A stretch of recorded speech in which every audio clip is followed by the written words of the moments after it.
We are here. Hello, everyone. Hi. How are you? We are now on YouTube, and Pat is going to go through how to make the poinsettia star or blocks for the Christmas row by row. Yeah, this is so. I've when I was getting ready for this, I was thinking it's like on TV when you hear this special report because this is a special YouTube because we couldn't do it last week, but we didn't want you to miss out on how to do this. This one was a little tricky, so that's why now that Darla's back, we're doing it today. Okay, so I'm going to go around and monitor the computer and the thing, and Pat's going to go through this with you. All right. So the first thing I will do is give you your background strip cutting instructions. And for letter A, you're going to do 2 strips at 1.5, and you'll have leftovers and you'll save that for E. For B, you're going to cut 1 strip at 6 inches. And for C, it depends how you're going to do this. If you have one of those nifty templates, rulers, whatever you like to call them, that they mention in the book, you'll cut a strip that's 2.25 inches. I didn't use one of those rulers, so I decided we all know how to do the traditional half square triangles. So that's what I did. And so I cut a strip that was 3 inches wide and subcut that into 3-inch squares. You can go as high as 3.25. I wouldn't go any further than that. Don't do less. The actual formula is your finished size of your half square triangle plus 7/8 inches, and that's what you cut. But we're not going to deal with 7/8 of an inch, so I decided to bump it up. So you could do it at 3 inches if you like it real tight, not much trimming. If you like it a little bit roomier, do it at 3.25. And they do get trimmed down eventually to 2.5. And for your letter D, you're going to cut a strip 2 inches and you'll get your E from your leftover from A. So that's your background strip. So now we'll actually get into the poinsettia or poinsettia. It's both are correct. I used these fabrics. I thought they went together really well, and I will show you the finished ones. There's an A and a B, and they're just mirror image. I think they're absolutely gorgeous. And I love the play of the two different patterns to give a texture. So that's why I chose those two reds. So we're going to, and this pattern gives you 6 flowers. You only need 5. You have one that if you make a mistake, you're good. Or you can put it on the back or do whatever you need to do. So the first thing you do is you're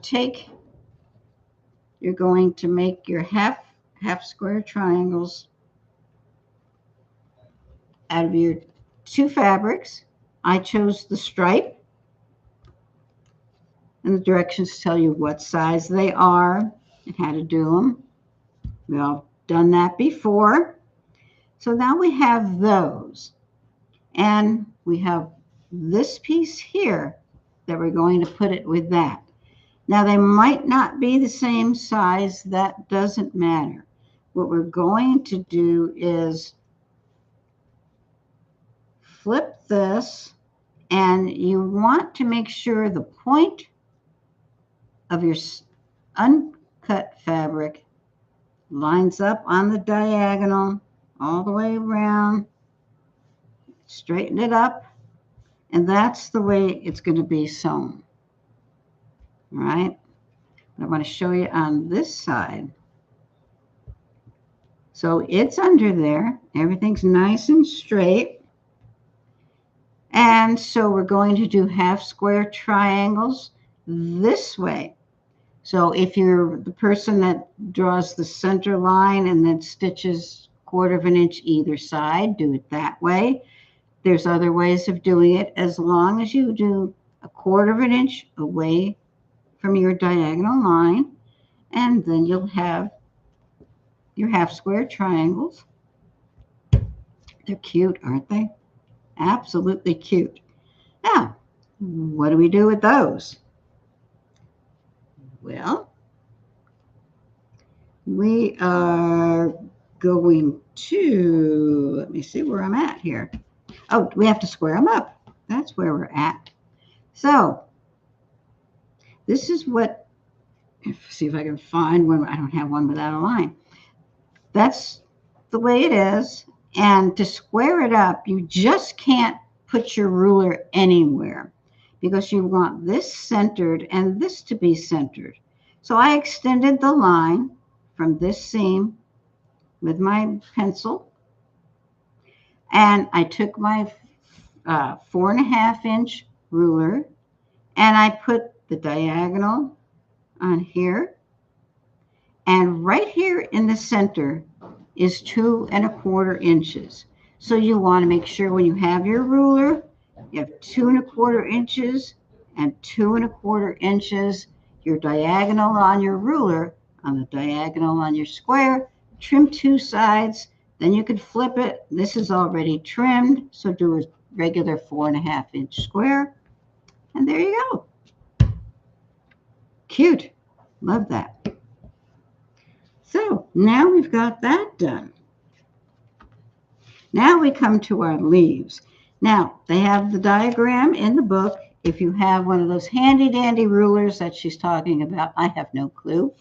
So what I did, remember, was I took my strip, cut it 3 inches. You can go 3.25 if you like. Your background fabric and your green for your leaves, subcut them into squares and do your regular half square triangles. And you'll wind up with 12 blocks. Then when you make your half square triangles and cut them, you'll have 24. And they get trimmed to 2.5 inches. Very, very simple. Then you'll see how they're paired down there with your background fabric. Not very difficult at all. Not at all. Now comes the real tricky part, partial seams. They're not as hard as they sound if you just follow along. You can see on page 5, step 5, you have your A group and your B group. Make sure you have everything lined up just the way they have it and label it your A stack and your B stack. Very important that you don't mix them up. Then in step 6, you can see in A how your pieces eventually go. And the first thing you wonder is, well, how in the world do you get that gold square right in the center? Well, that's called a partial seam.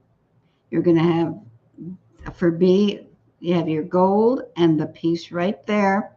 So in order to put that on, you're going to sew 2/3 of the way in on your gold square. Now, how do we know 2/3 of the way? I folded mine into thirds, made creases, and then I sewed 2/3. And then I stopped and backstitched. I like to backstitch with a partial seam because you're moving things around and that gives it a little bit of security. Make sure you go 2/3 of the way. I thought, well, why can't I go halfway? And I had too much fabric flopping around, and wouldn't you know it, I got a tuck in it. So go 2/3, and that loose piece, make sure it's always tucked out of the way. Pin it, clip it, whatever you need to do. And then literally you just follow the pictures. And eventually you'll have this open seam, your very last step, and then you close it up. Then you can move on to your B group.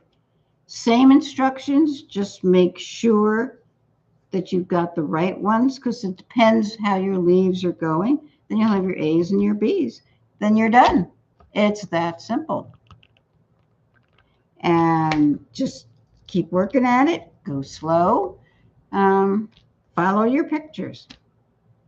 And last time they got to see what the next thing is, and we'll be doing this tonight, is your tree row. I have my whole row done. Now these star points are so tiny.